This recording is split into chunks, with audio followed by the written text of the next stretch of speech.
Herkese toy akşamı.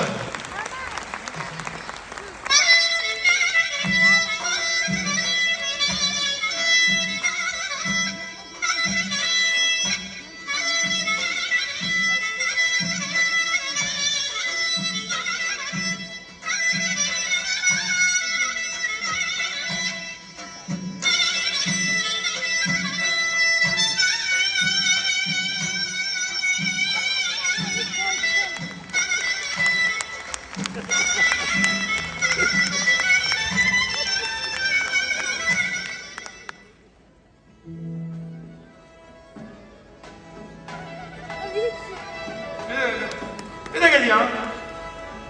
Başımız kara bulur. Toy kutarı ve bura benim elimdi. Ne var dalga düşün geldi? Şirinlik.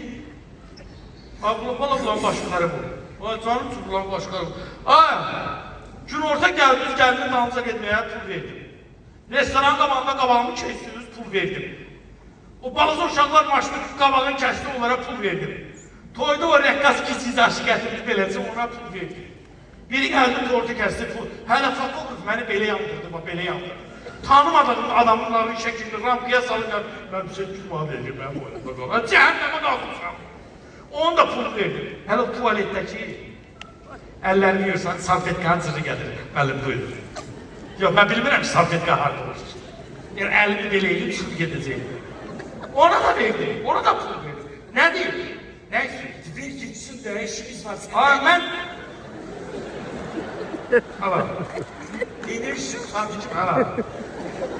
Gelin, yaxşı yox. Ana, hayat sonu, bunlar lap mal elədilər, Hə.